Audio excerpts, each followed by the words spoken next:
O Flamengo cresceu a sua dívida em quase 15%. Hoje deve a maior torcida do Brasil, não ela, porque a dívida não é dela, né? Se dependesse dela, não haveria essa dívida. Muitos torcedores do Flamengo administrariam este clube de forma muito mais inteligente, criativa e responsável, certo? Responsável, honesta, do que muitos presidentes que trabalharam e dirigiram esse clube, que roubaram nesse clube, que assaltaram os cofres deste clube Flamengo. Não estou me referindo a Patrícia porque honesta ela é má administradora. A dívida chega hoje ao número impressionante, Paula Varejão, de 435 milhões. 434 para ser mais exato. 435 milhões. De 435 milhões.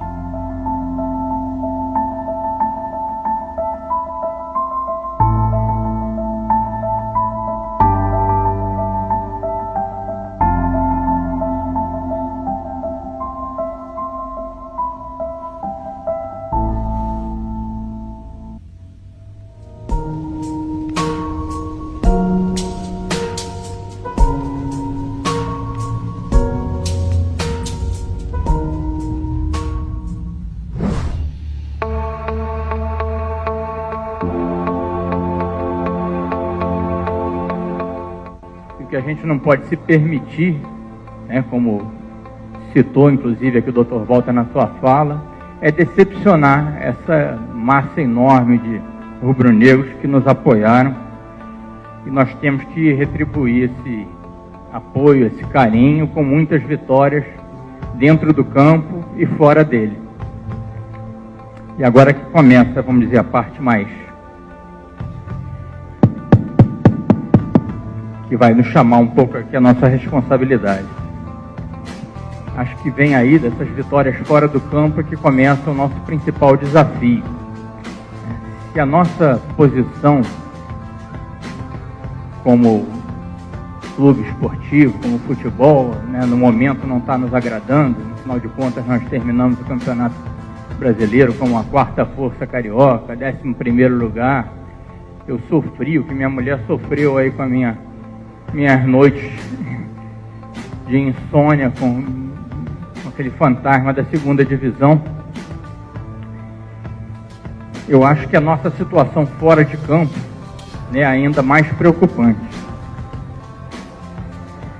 Hoje o Flamengo tem, eu diria, a justa fama de clube mal pagador, desrespeita contratos sistematicamente, compromissos assumidos, não tem transparência, não tem qualidade na governança e chega a ser irresponsável em relação ao seu papel de contribuinte. Nós estamos hoje vivendo uma situação aflitiva com relação a execuções, penhoras, motivadas pelo descumprimento de obrigações e não pagamentos de parcelamentos obtidos. E essa é uma situação que a gente não pode admitir para uma instituição que congrega quase 40 milhões de torcedores,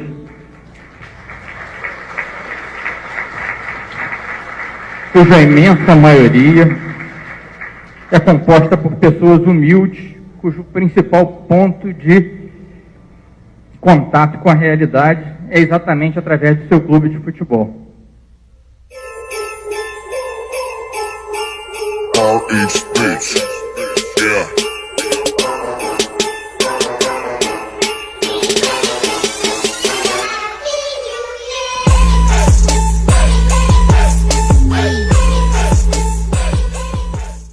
O futebol é competição, então é parâmetro. O que acontece no futebol? Vamos aqui fazer um teto. Fazer teto para quê? O outro sacanear lá e pagar por fora? Para eles acharem que a gente já é pior do que a gente é? Então, o que tem que acontecer é o seguinte: quem toma conta e tem interesse comercial no futebol, toma conta do futebol. Essa é a parte séria do futebol. Sabe por quê? Porque o Flamengo está com a diretoria que está sendo arrumado o Flamengo. Se arrumar o Flamengo, acabou o futebol brasileiro. Também acho isso. Se arrumar o Flamengo, acabou o futebol brasileiro, também acho isso.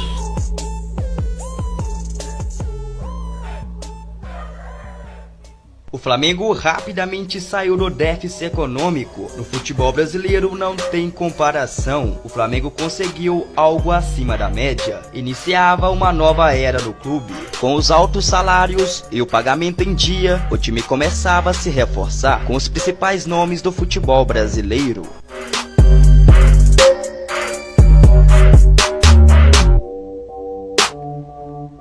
Nas 5 últimas temporadas, entre 2013 e 2017, a marca Flamengo progrediu 98,1%, passando de 855 milhões para 1.693,8 milhões de reais, praticamente dobrando seu valor, consequentemente passando o Corinthians e se tornando a marca mais valiosa do futebol brasileiro. Hoje o Flamengo está entre os 20 clubes mais valiosos no mundo.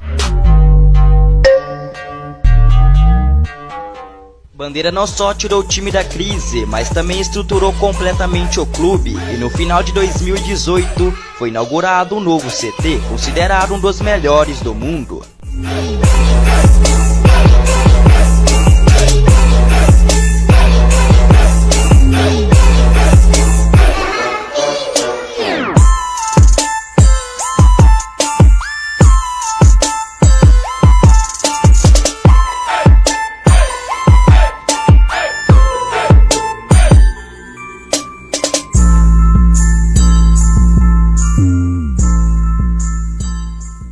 Desde 2015, o Flamengo divide o protagonismo no mercado da bola brasileiro com o Palmeiras. No caso dos rubro-negros, tais contratações só foram possíveis através de uma gestão que prioriza a recuperação financeira do clube, iniciada com a eleição de Eduardo Bandeira de Melo, presidente do Flamengo desde 2013. O Flamengo hoje é outro Flamengo, é um Flamengo responsável, é um Flamengo transparente, é um Flamengo cidadão. Hoje, né, a receita do Flamengo tende a crescer cada vez mais. Eu gostaria muito de ter deixado para o meu sucessor o Campeonato Mundial de Clubes, né, algumas Libertadores da América, campeonatos brasileiros, né, vitórias importantes no futebol. Não vou deixar, mas eu tenho certeza que vou deixar uma base fincada para que a gente consiga chegar nesses objetivos. Tá? Então vamos deixar uma estrutura financeira que é a melhor dos clubes brasileiros. Né? O Flamengo hoje tem o melhor balanço da sua história, o melhor balanço entre os clubes brasileiros todos. Então vamos deixar condições para que o orçamento do departamento de futebol nos próximos anos seja alguma coisa com que o Flamengo nunca sonhou. E isso vai permitir com que a gente reforce cada vez mais o nosso time e que consigamos ser campeões mundiais, da Libertadores, etc. Vamos deixar um trabalho de base, né, que já está colhendo frutos. Vamos deixar um trabalho de base, o melhor centro de treinamento para a base do futebol brasileiro.